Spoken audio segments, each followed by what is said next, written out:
Saps quina és la patent espanyola més rentable del CSIC? El Consell Superior d'Investigacions Científiques, l'òrgan públic de recerca i innovació més important de tot l'estat espanyol. Que no la coneixes, no? Doncs hauries, que la pela és la pela.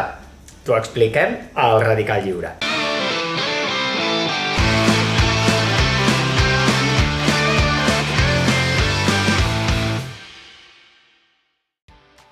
Si alguna cosa té la vida tal i com la coneixem és que vol perpetuar-se sigui com sigui. Si ja ens ho deia el doctor Alan Grant a Jurassic Park, la U, la bona.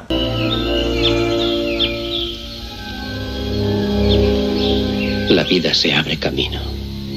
La supervivència dels gens és el més important. Per això l'ADN ha de ser capaç de copiar-se a si mateix, de fer-se clons. Així, quan una cèl·lula es divideix, pot quedar-se una còpia de l'ADN en la cèl·lula mare i l'altra còpia en la cèl·lula filla.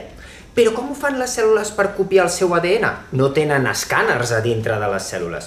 Utilitzen una maquinària cel·lular anomenada ADN polimerasa. Formada per diferents proteïnes, l'ADN polimerasa és capaç d'unir-se a l'ADN, llegir-lo i anar-lo replicant punt a punt per generar una còpia exacta. Descobrir l'ADN polimerasa li va valer el Premi Nobel a Arthur Kornberg. I no m'estranya, acabava de descobrir la maquinària necessària perquè es perpetués la vida. Era una cosa extraordinària.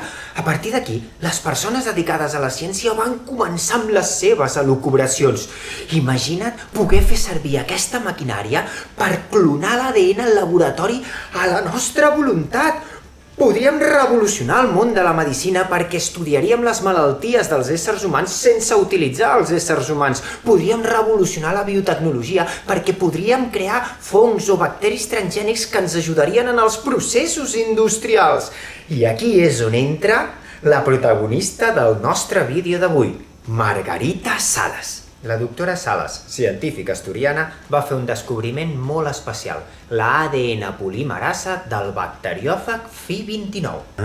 Un bacteriòfag és un tipus de virus que només ataca bacteris, i el bacteriòfag Fi29 tenia una ADN polimerasa, com tot bitxo vivent. I com tot bitxo víric. Als anys 70, la Margarita Salas i el seu equip d'investigació van ser capaços d'aïllar l'ADN polimerasa d'aquest bacteriòfag Fi29 i es van adonar d'una cosa extraordinària.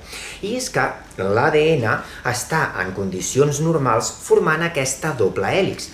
Perquè les ADN polimerases siguin capaces de copiar l'ADN, primer necessiten que aquesta doble hèlix es trenqui i es separi en les seves dues cadenes independents, per així poder-la copiar.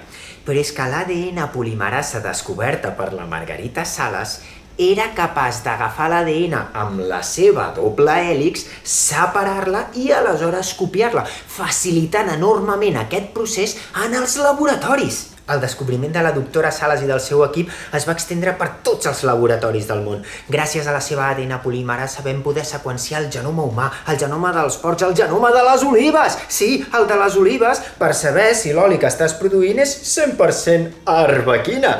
A més, es pot utilitzar en criminalística, perquè amb quantitats ínfimes d'ADN, amb apenes 10 nanograms, podem amplificar aquesta mostra i tenir quantitats ingents per fer totes les proves necessàries per trobar el criminal. La Margarita Salas ho va fer bé i va patentar el seu descobriment. Entre els anys 2003 i 2009, quan la patent va estar activa, va suposar el 50% dels beneficis del Consell Superior d'Investigacions Científiques. Això són més de 6 milions d'euros, que no et dona per refitxar a Messi, però sí que pots contractar uns quants investigadors predoctorals, La Margarita Salas va ser la primera dona en dirigir el Centre de Biologia Molecular Severo Ochoa i la primera dona en ser la presidenta de l'Agència Espanyola de Biologia Molecular i Bioquímica. Sempre ha estat un exemple per a les persones que es dediquen a la ciència, un exemple de creativitat, de rigor, de perseverància. Pensa que va seguir treballant en el seu laboratori de recerca de Madrid fins a poques setmanes abans de la seva mort, als 81 anys.